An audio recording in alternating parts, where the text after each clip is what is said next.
Bon, alors Smarty, encore un exemple de résolution, cette fois-ci avec plusieurs tableaux.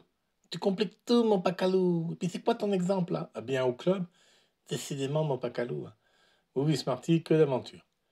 Bref, on connaît les 4 affirmations suivantes. André adore jouer des 18 trous. On ne peut pas utiliser de driver sur des pitch and putt. Le club préféré de Julie, c'est ni le putter ni le driver.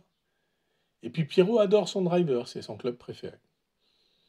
Alors maintenant, c'est parti, il faut que tu devines pour chacun, entre André, Julie et Pierrot, quel est son club préféré, donc entre le driver, le putter et le fer 7, sachant que chacun a le sien, qui est différent.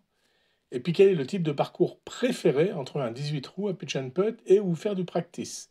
Et là aussi, chacun a le sien.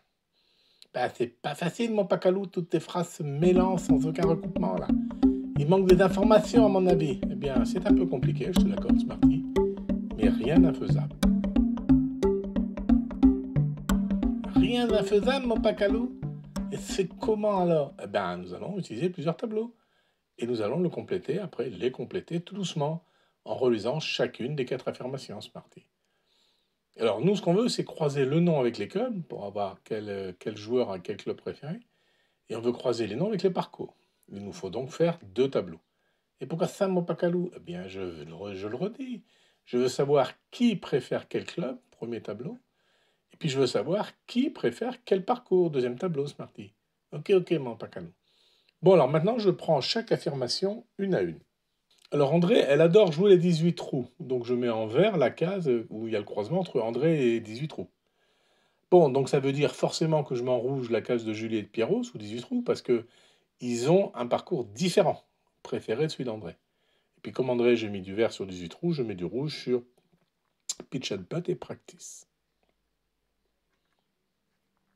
Alors, l'indice suivant, on ne peut pas utiliser de driver sur des pitch and putt. Alors là, j'avoue qu'à ce stade, ça ne me donne pas d'idée de croisement dans les 2 tableaux. La troisième affirmation, le club préféré de Julie, c'est ni le putter ni le driver.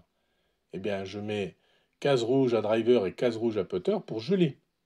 Mais tu vois là, comme elle a 2 cases rouges, bah, la seule case possible qui reste, c'est fer 7 pour Julie, que je mets en vert. Mais du coup, je mets en rouge aussi le fer 7 pour Pierrot et André, puisque c'est le club préféré de Julie, et chacun a un club différent. Alors maintenant, Pierrot adore son driver, son club préféré. Là, c'est facile. Je prends la case croisement Pierrot et driver en vert. Mais comme j'ai mis du vert là, ben ça veut dire que le driver, ça peut plus être quelqu'un d'autre que Pierrot. Donc je mets du rouge chez André.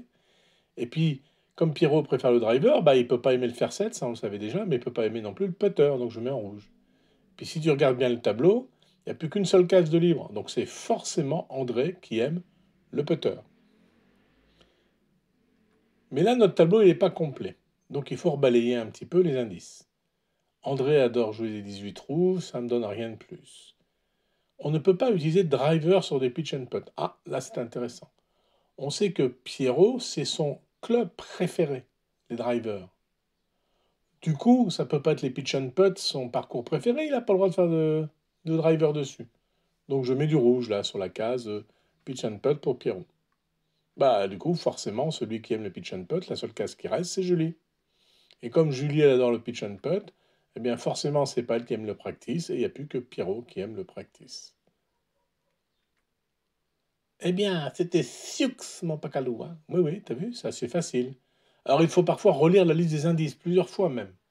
Le problème du genre le plus connu, d'ailleurs, c'est le casse-tête attribué à Einstein, avec 15 affirmations imbriquées. Bon, allez, c'est tout pour aujourd'hui.